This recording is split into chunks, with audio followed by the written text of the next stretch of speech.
Oh, it was too loud? You're getting too loud, I bro. mean, tú te explotaste.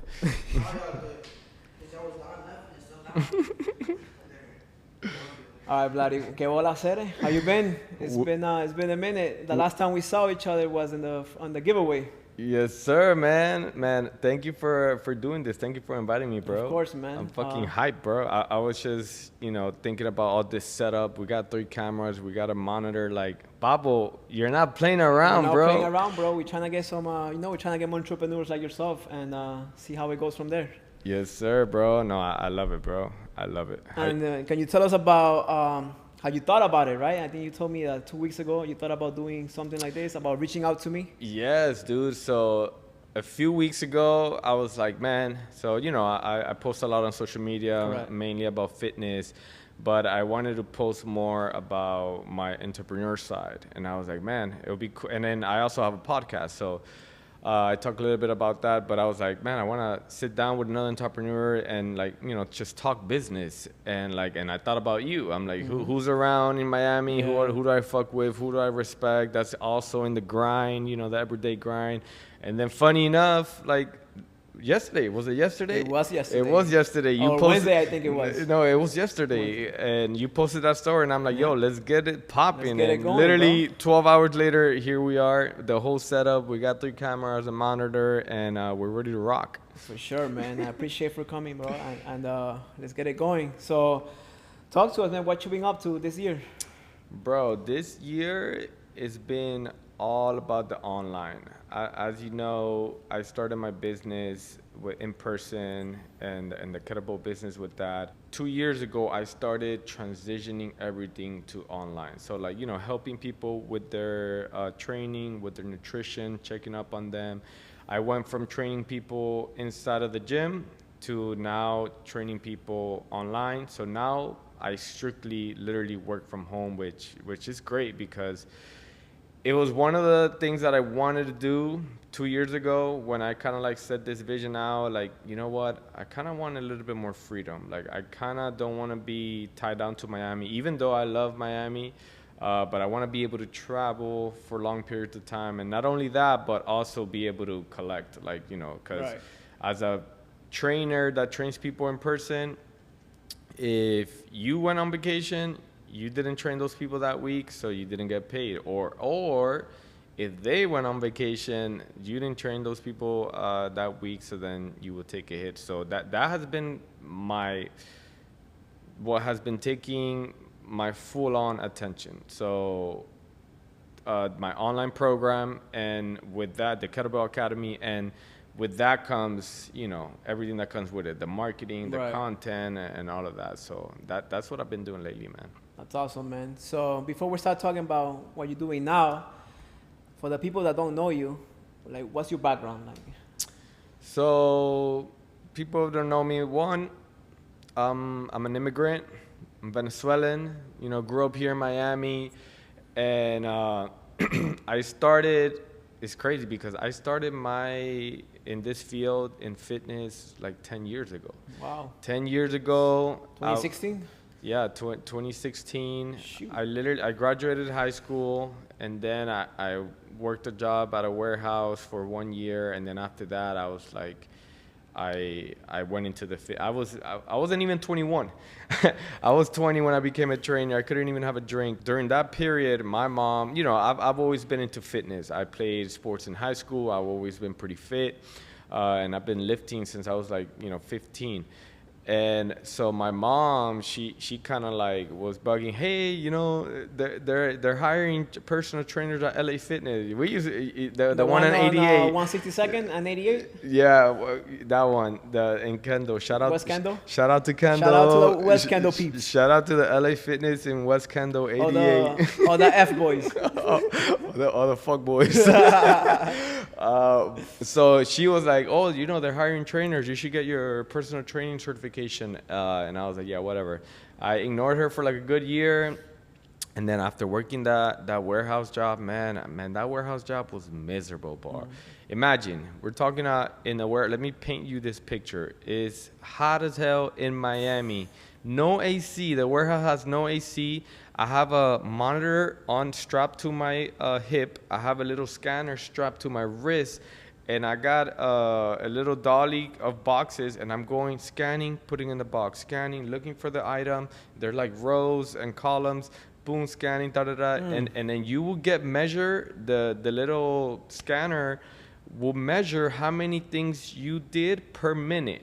And then that will be kind of like your productivity. So, bro, I was a bot. I was a robot, to say the least. I was very miserable and just a little lost when it came to purpose. You know, I was involved in some network marketing companies back then, but nothing really came to fruition. So after that, I decided, you know what, I'm going to give it a shot. I'm going to get my personal training certification, see what's up. Which one you got? I got my NCSF. Okay. So, so I did that course in person, saw someone. And I passed, and man, that was one of the happiest moments of my life. When I passed my driving license test, and when I passed that board exam for the CPT, and I passed the first try too.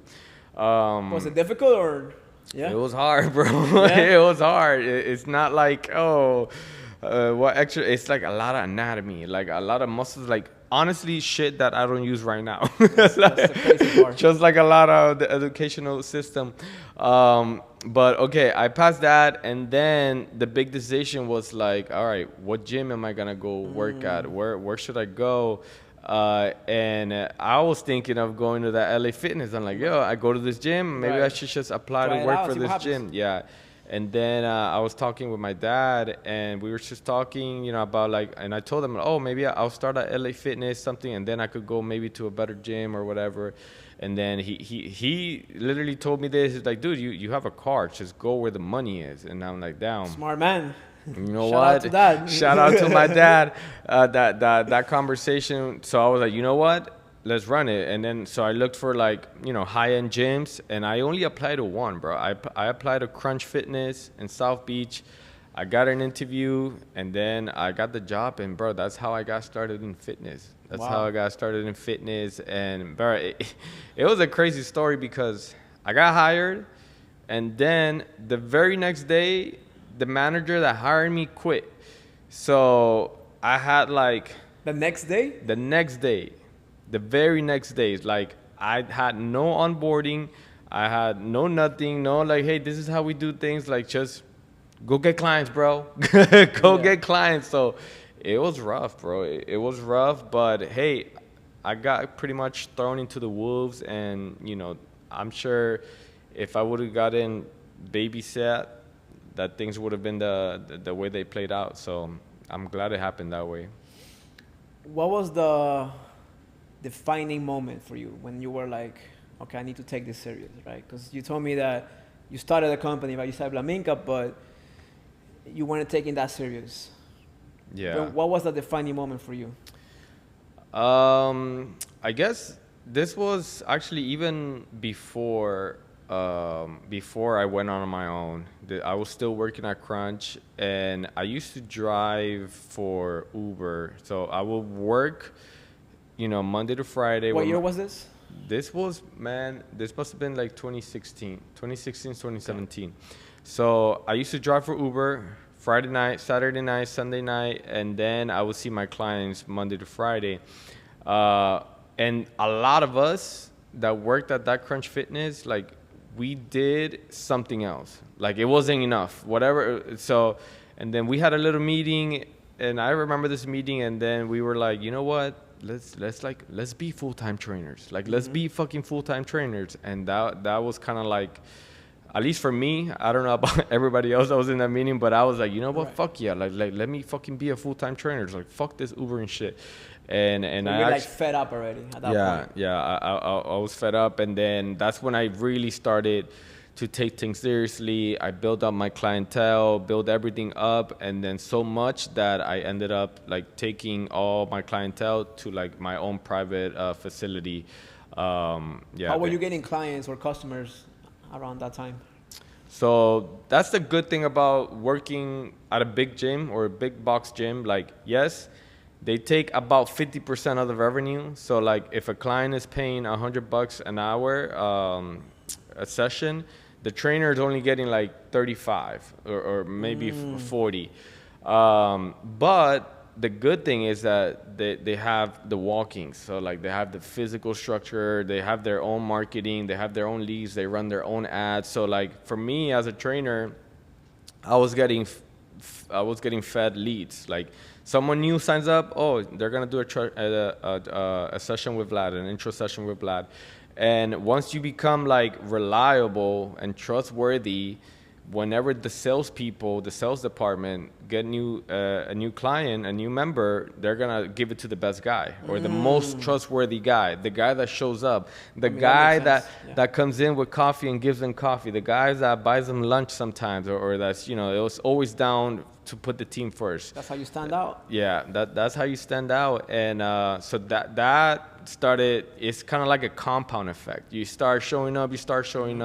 So that's how I got most of my clients at Crunch. After Crunch, I was pretty set with clients. They just stayed, you know. So as a personal trainer, you don't need to, you're limited in time, which is one of the big reasons also why I switched over to online, is that I could serve more people. I could serve more people, especially like without burning out, because after working 30 to 40 hours, like 30 to 40 sessions a week of personal training is so draining, bro. Like you got to think about you get people's problems. Like they're like bending to you, right? You're their therapist. You're dealing with them. They literally suck your energy. Like clients will come like in a bad mood and then you're like, you do this thing, you listen to them, you show up for them, you count their reps, you show them how to exercise, and then they leave in a better mood. But that is draining, bro.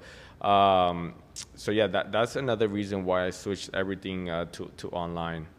And then after that, like it was just referrals. It was referrals. I had literally no marketing plan. It was just word of mouth. Word of mouth. I would get new clients word of mouth when I was at my private practice training clients.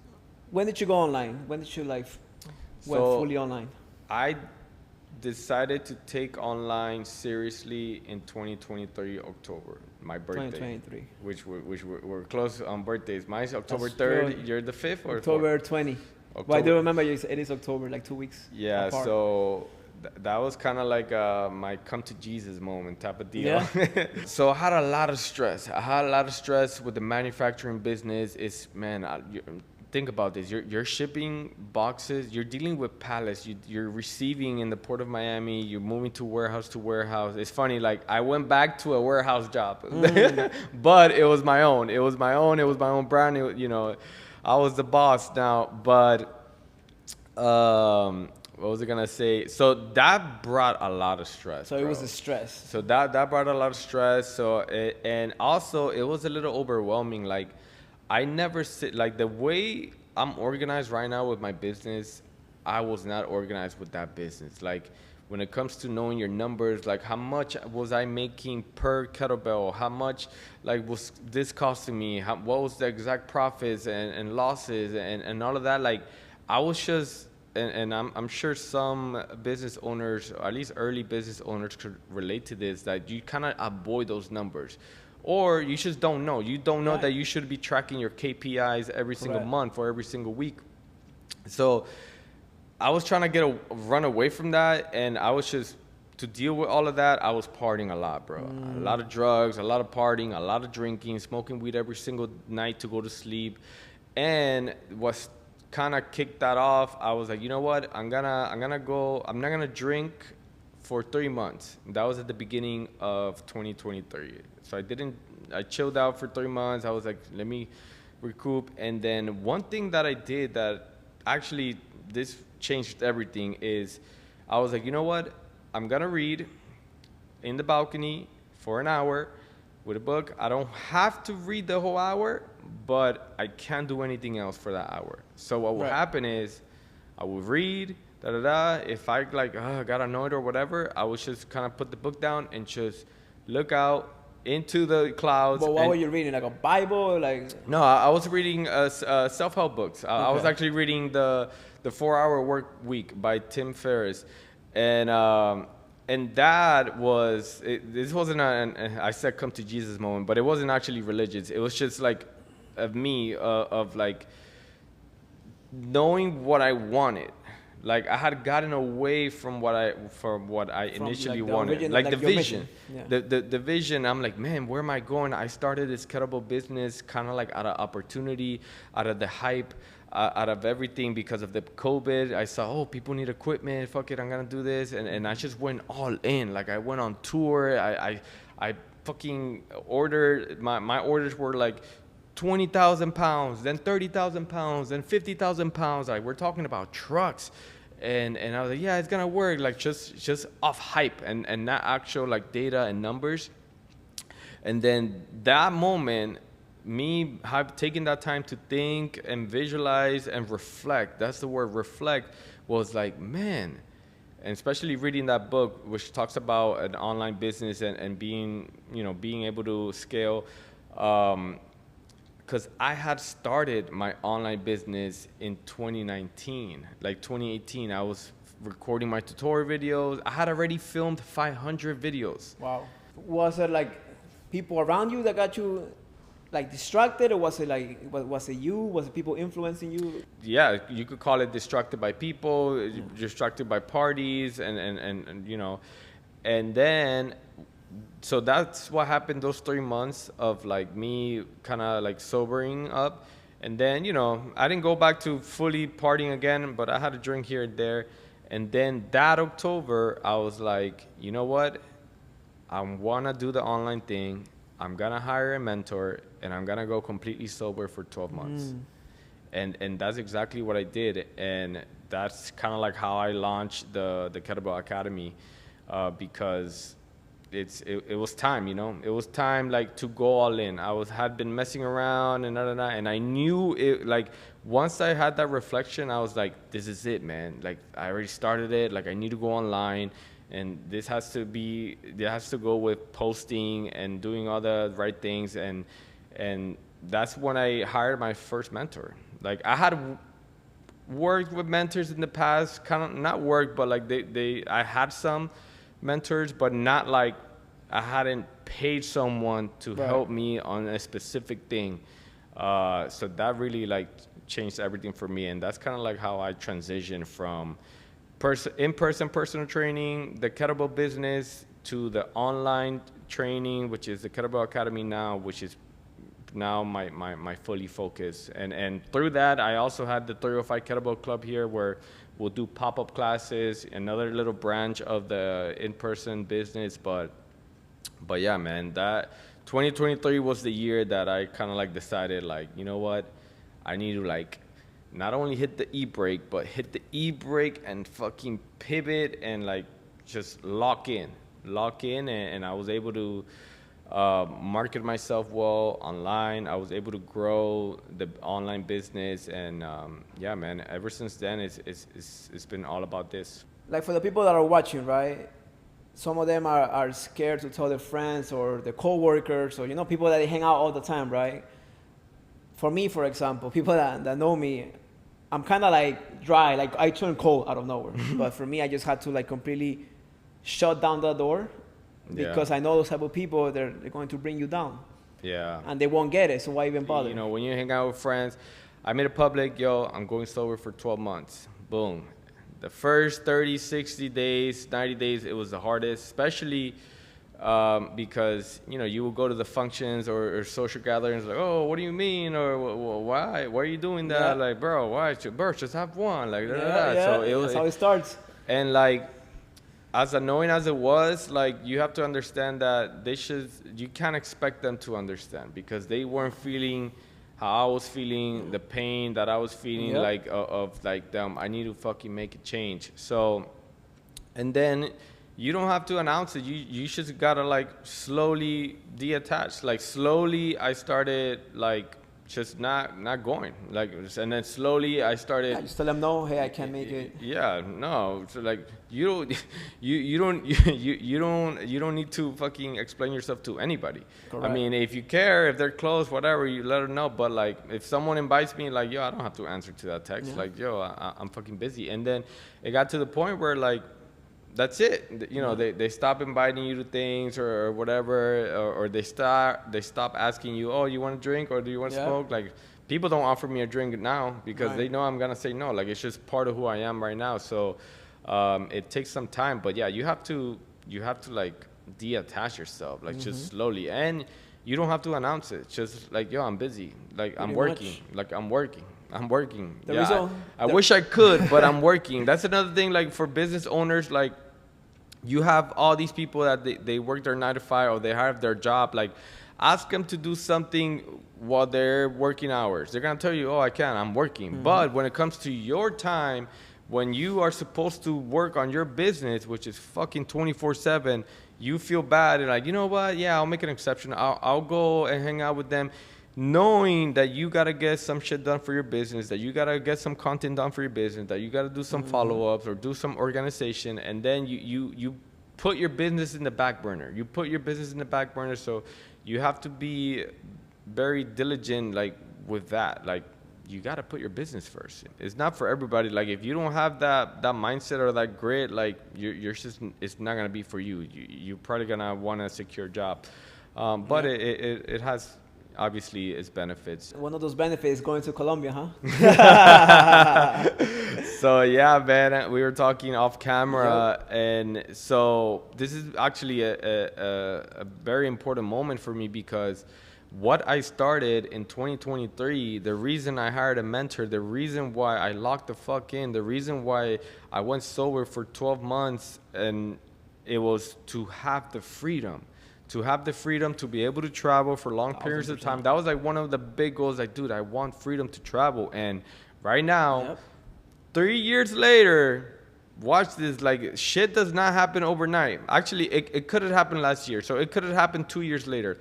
But 3 years later, we're about to go travel for 3 months in Latin America, in Colombia, and Costa Rica, and be able to just experience a new life.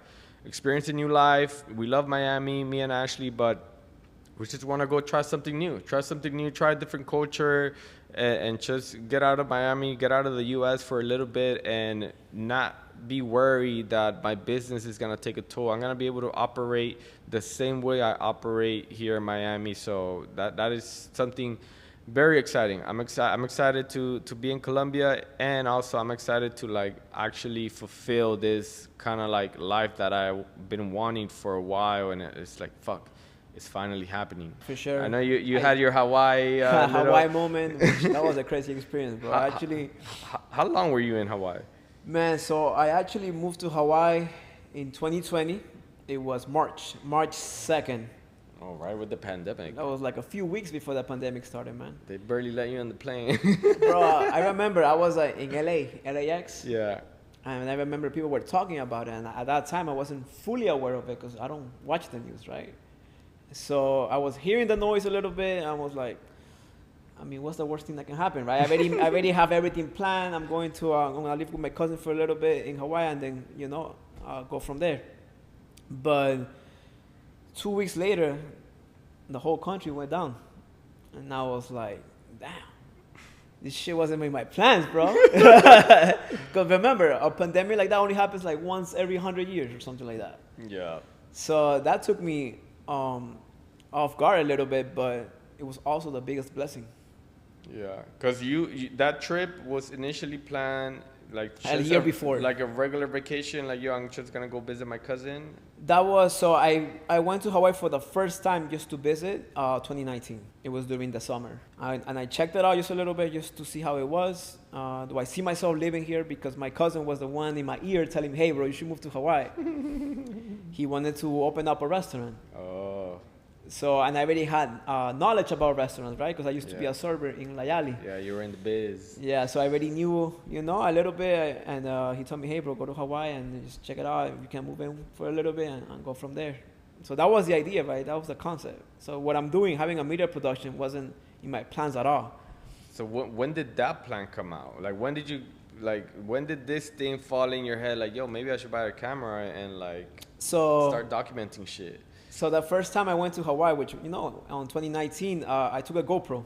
Okay. I bought a GoPro. That was your first start. Yep. And I wanted to record the whole experience. Blog it. Just blog live, and that's it. And I loved it, to be honest. That was my first time like recording that much, and I was like, okay, this is cool. But it wasn't nothing serious, right? It was just film the experience, right? Because it's Hawaii. Why wouldn't you want to record that? So, but yeah, I spoke with my cousin, and I was like, okay, man, this might be it, because the way I was living, I was same thing as you. I was doing drugs, drinking, a lot of partying, a lot of shit that you're not supposed to be doing. And it came to a point that I was like, I had enough. I was literally like on my knees, and I was praying to God. I was telling him, I need a sign. Because I can't live like this anymore. Yeah. I can't live like this anymore. So I just got on my knees and started praying.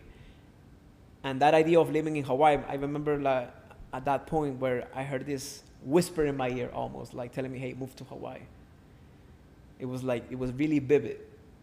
And I was even crying, to be honest. It was to a point where I didn't like the way that I was living, bro.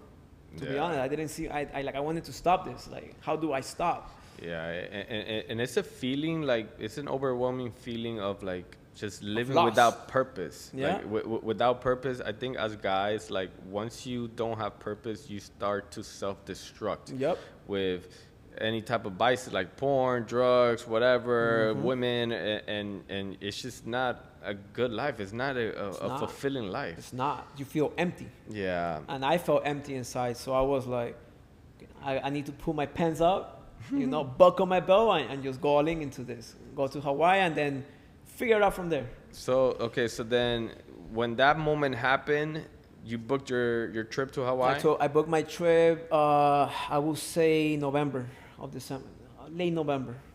Okay. So that idea was already planned. Like, I even shipped my car overseas. Oh, shit. Yeah. Wait, I quit my job. Hold on, I'm trying to timeline this. You had the moment, but your trip was already booked. So I had my moment. I spoke to my cousin, hey, I'm going to make this move. Okay. Is it still on the table? Y'all still hiring? Yeah, you still want me out there, dog? So he said yes. So, okay, I need to ship my car because it's still finance. Yeah. I can't just leave it here. Yeah. So I was like, okay, how do I do that? And I started looking online. Bro, that must have been so fucking expensive, bro. So to ship my vehicle, it was from Miami to LA, because you can't just ship from Miami to it's not one way, dog. There's no nonstop. Yeah. So I had to ship my on ground from Miami to LA, and then from LA to Hawaii, it was on a boat. Fuck. So it was around, like, believe it or not, it was like $2,500 in total. Okay, it's nothing too crazy. You know? So I landed in Hawaii March 2nd, I believe, and then I got my vehicle like a week after. And then November was when you had that moment. Yeah. And then I would say December, I just... Okay, so 5-6 months passed by, and then you started the journey. Yeah. And I remember, bro, I stopped like drinking, stopped smoking, stopped doing all that shit, and I just started like going to the gym like twice a day or something like that. And eating healthy, bro. I was like, okay, I need to get ready for this moment because I don't know what to expect out there. You gotta lock in, boy. You gotta lock in. So I just went cold turkey with everybody.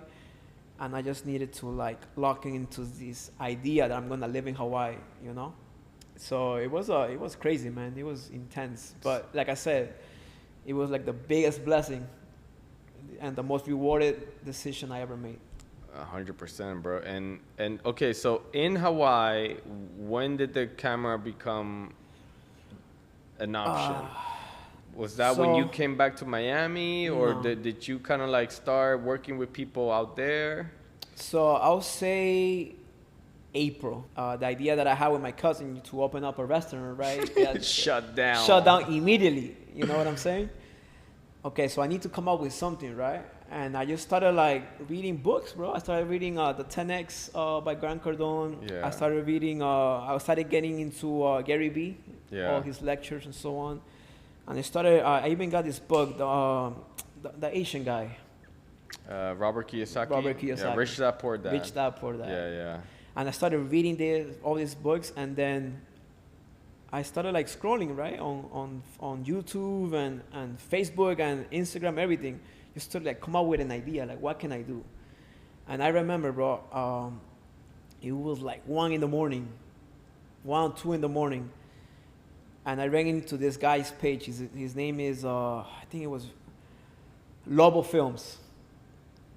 Lobo, like wolf, but Lobo in Spanish. Yeah. And I saw his crazy videos about fitness, about people he worked with. And I remember, bro, I was like, this is it. I just felt it like inside. I don't know if that happened to you with Wlaminca or with the fitness industry, but for me it was like, I felt like inside my body, like this is it. Like I with conviction, I could tell you like that was it. And But were you like, I could do this, like I see myself doing this. like the video production aspect of his video. Yeah. That he was a fitness trainer, or he was a camera He dude? was the one doing all the videos for like Mr. Olympias and fitness related content. He was a fitness media guy. Kinda, yeah. Okay. But his videos were insane. I'm talking about like Nike level. Oh shit. Like Nike level, like all those big brands. Yeah. And I remember I saw his page and I'm like, okay, this is it. One thing about me, bro, once I make a decision, boom, I'm all into it. Like I just program myself to like, okay, I'm putting my back against the wall and I'm gonna do this and figure it out. So the next thing I do, like a week after, is okay, I need a camera. I need a real camera. I need a computer. So with the savings that I had, I was like, I need to buy a Sony camera, right? I need to buy a Sony A7 III. That was my first actual camera, which was at that time it was like $2,000. Yeah, that's steep. $2,000, and then I got a computer, but that's another grand. 3K is 3K in the hole with hopes and dreams. Hopes and dreams, bro. Like that's it. I'm gonna figure this shit out. But sometimes you gotta risk it, bro. You gotta risk it. I have a saying. Oh, I used to have a saying. I don't say this anymore. But at that time, it was you gotta risk it to get the biscuit.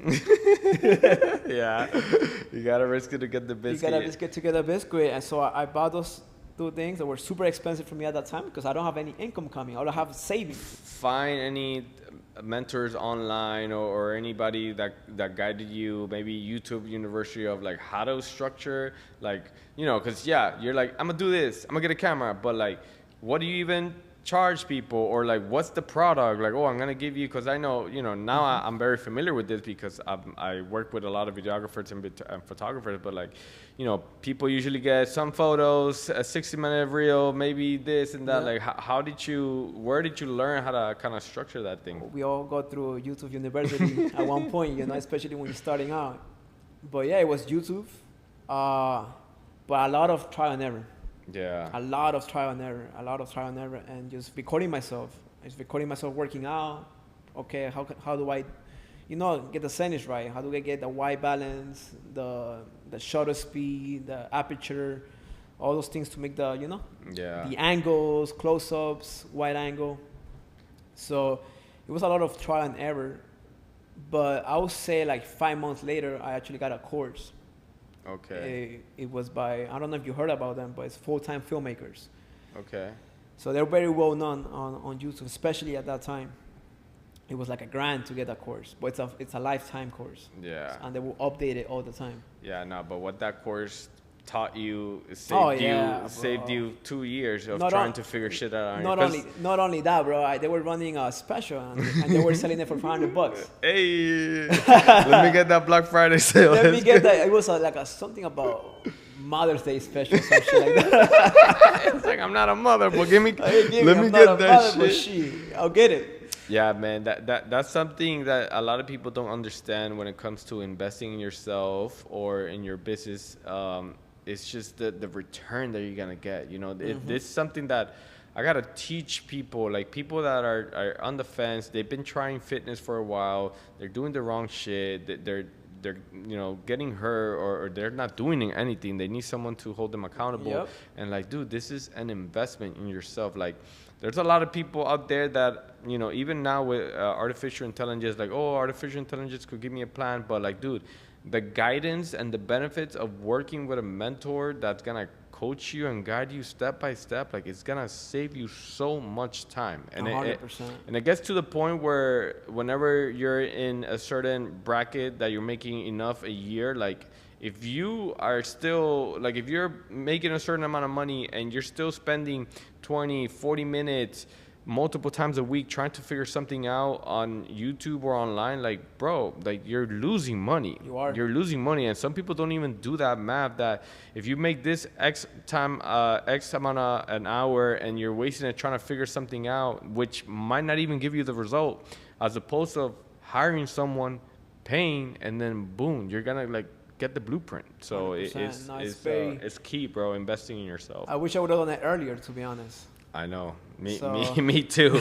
Trust me, like, I hired my first mentor in 2023, but when COVID happened, I got a PPP loan. I was approved because my business was already established. We had a business. So that's why. With that, I bought the kettlebell band. I started the kettlebell business, started importing and all of that, built a brand.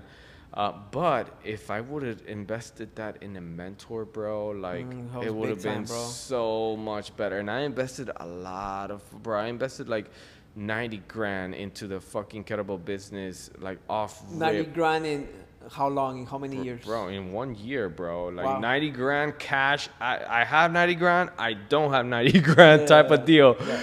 And, but, luckily it was, some of it was part of that loan. But, like, if I would have invested that in myself through a mentor to teach me things, especially on the online side, like, bro, when I was looking to invest in 2023 for the mentor, like, bro, I did not have anything. I didn't have money, bro. I had to put I had to get on a payment plan on a credit card, and I had to, like, pay the credit cards here just so I could have enough money to pay the monthly fee for that mentorship. And it was worth it. And at that point, I was like, fuck, man. I literally had 90 grand. And if I would have just invested 5K or 2K on a mentor, that it would have flipped. And those are just lessons you learn the hard way in business, bro. Yeah, that's true. Sometimes you pay with time. Sometimes you pay with money. Yeah. So those are lessons you got to... So that's why, we have this podcast going on, because we want to teach the lessons that we went through. I've been in business since 2020, I would say. You've been in business since 2016. I started 2016 in the fitness industry. I started on my own in 2018. All right, so let's go back to Wlaminca real quick. When did it become a movement? Because I know you told me you have a Facebook group chat going on, and I was actually part of the, when I gave you the giveaway. Yeah. You brought all these people into your condo. So when did it actually become a movement to be like, okay, I want to do this? So I feel like it has a few parts, but there's Wlaminca Fitness, which is the fitness brand, and then there's umbrellas under it, branches, and I think it became a movement when we had a physical product, when I started manufacturing the kettlebells. Oh, so really? I know I said that, maybe that set me back, but it put me out there, because it's like now people could have a physical product of my brand, and it took the brand to another level. Now you got people from all over the States. Before it was just me, Vlad, the trainer, training my clients every week at the gym here. Now it's like people using my kettlebells in all sorts of states, 42 states to be exact. And with that, because now I have the kettlebells, now I can host events. So now with the launch of the kettlebell line, I started the 305 Kettlebell Club. So we started doing events all around Miami, and we got a spot in Ocean Drive, which is, the most famous strip here, where I will bring all the kettlebells, and then we would do a kettlebell class in the sun, the palm trees, music, the vibe. So I think that was the physical product led to the classes, which is amplified the movement. And then as part of as the online thing goes, you know, after a year, no, actually after 2 years of being online, I decided to get and all my online clients, they're all over the states. I got people in Chicago, Texas, New York, Pennsylvania, Virginia, South Carolina. They're all over the place. So after 2 years of having, you know, building up the Kettlebell Academy from scratch and all of that and getting the systems in place, I decided to do my first in-person event because everything's online. I see them via Zoom, you know, the group. We text each other. Sometimes we get on one-on-one calls, but I had worked with clients for 2 years that had never seen me in person. Wow. Like, and that's something else like that matters when it talks to building a brand, because when strangers give you money without meeting you, like, you know, it says a lot about your brand. Like, they trust the brand, they trust you, and, you know, it just goes to show how you show up in on social media, which is a huge part. Like, if I didn't post on social media, they would not trust me at all. They see my life, I put myself out there and all of that. So 2 years after launching the Kettlebell Academy, I decided to get everybody together. That was when you took care of all the media for us, and we brought them here to this exact building. We got them through a workout. We did dinners. We did pool. We you know, it was just an opportunity to get everybody together, so everybody meets with each other. So I meet my clients, so they meet me, and for us to bond. Not only work out, but, you know, do fun activities. We went to the beach. We went to dinners, and it was a great time. So I guess those are the 3 times where, like, Wlaminca Fitness became like a fucking movement. Like, when I launched the kettlebells and it was a physical product now that I had customers all over the States and Canada. When I launched the 35 Kettlebell Club, now I'm hosting events, and part of that was going on tour and hosting events in other states. And then when I first did my first in-person summit meetup with my online clients, which was last year, we're actually going to do a retreat this year. Wow. So the kettlebell was like a stepping stone. Yeah, the kettlebell, yeah, definitely was a stepping stone. And I had the same thing that you felt when you started, like the media thing. It was what I felt about the product. I'm like, let's do it. Like, I didn't tell anybody, bro. I had, you know, you could call it a mentor back then, another trainer that had been in the industry for longer, and we would be very tight. I didn't even tell him. Like, I didn't want anybody's opinion, nothing. I mean, it's good and bad, because maybe they would have helped me avoid some mistakes, but also maybe they would have fucking injected me with venom and put negativity on things. Like, who knows what could have been. I'm glad I took the path, but yeah, the launching the line of kettlebells was definitely a pivot moment for Wlaminca Fitness. It's interesting, man. So my next question is, what advice would you give someone who feels stuck physically or mentally and doesn't know where to start in the fitness industry? So you're talking about like a trainer trying to start their career and stuff? Well, you first you gotta start. First you gotta get your ass in shape. It's gonna be very hard for you to sell fitness if you yourself are not fit. And fit could mean, you know, very different for a lot of people depending what you practice or whatever. But you gotta be a leader in an area of fitness, whether it's powerlifting, whether it's looking the part, whether you have, you know, you got to lean or you're strong, whatever that may be. So that's that. You got to work on yourself, man, relentlessly, like every single day. Like, that's my motivation. Like, bro, my body and my capabilities is my business card. That's what I get to showcase online. When I'm doing the kettlebells and I grab a 70-pound kettlebell and I snatch it and I twist and I go this way, like, people are like, whoa, shit. And then when people see me, like, oh, they look at how lean I am and how strong I am, like how locked in I am. Like, I want people to look at me like, fuck, man, like, I wish I could be like that. Like, that's what I strive for. Like, this is why I fucking count my macros. I'm locked in with my nutrition, with my training. Like, I don't ask my clients anything that I don't do.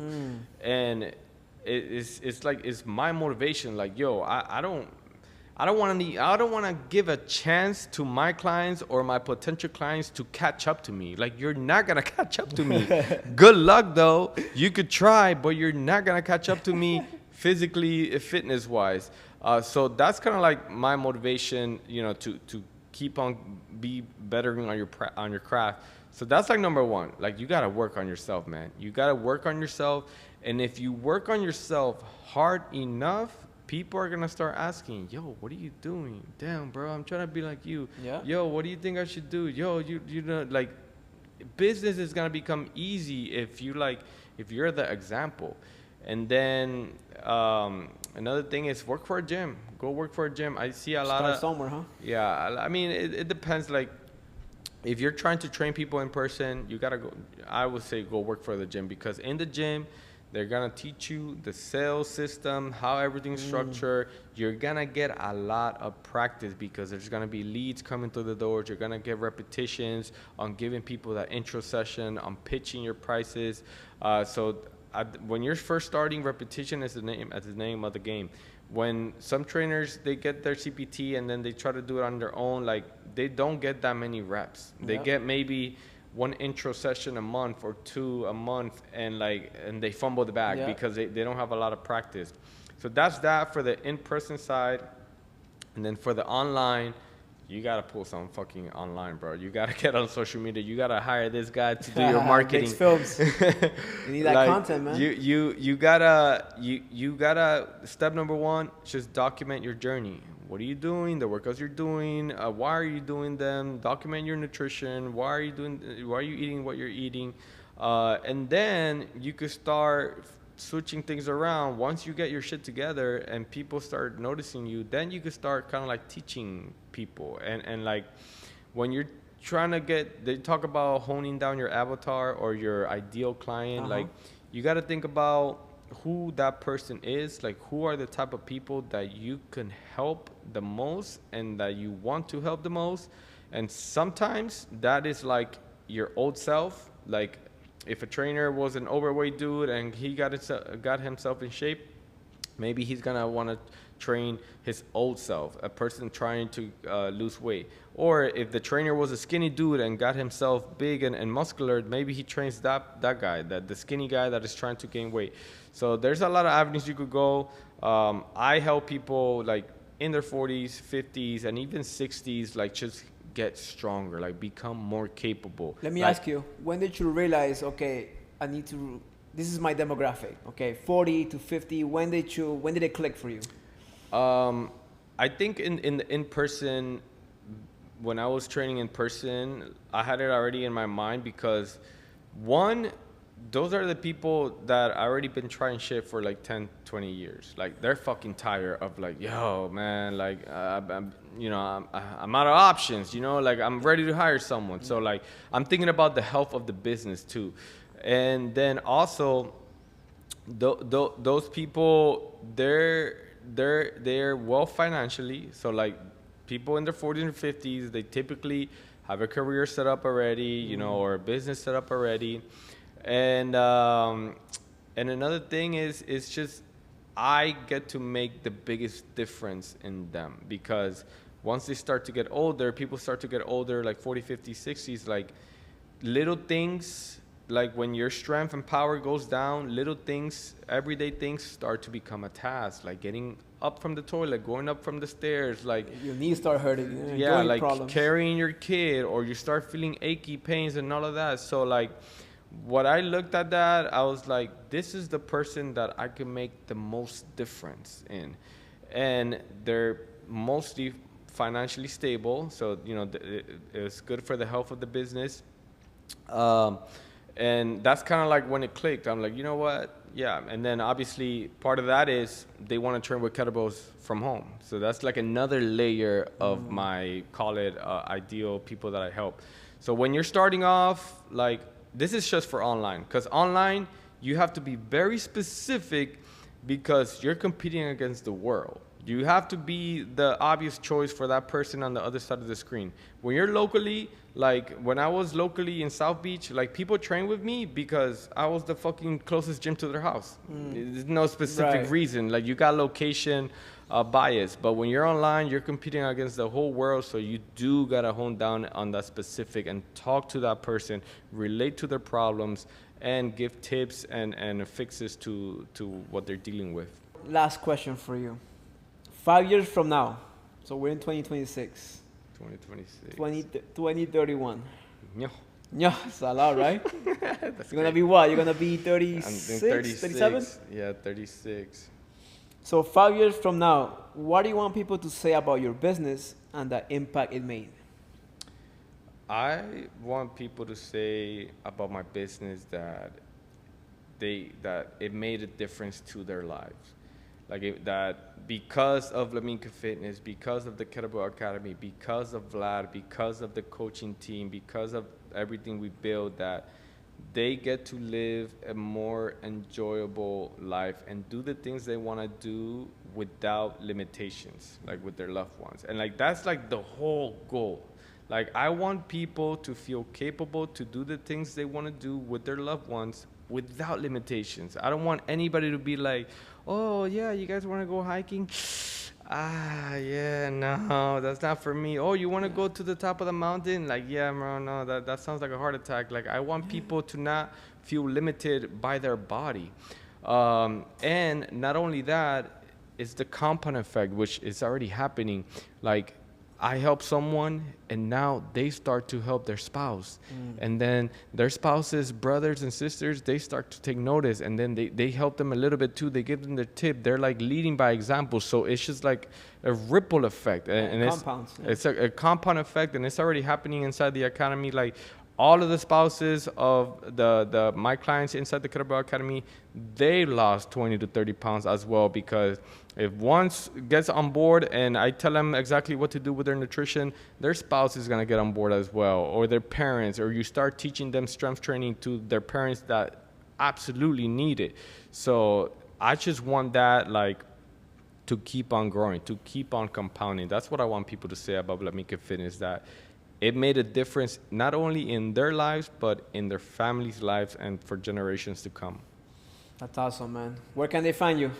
Man, they can find me on Instagram at Kettlebell Weight Loss Coach, on TikTok and YouTube as well at Kettlebell Weight Loss Coach. And if you want some kettlebells, you could go to wlamincafitness.com. That's all. And then I have the Habits Over Feelings podcast on Apple and Spotify. Oh, my brother. Thank you so much. Yes, sir. We'll see you on the next one.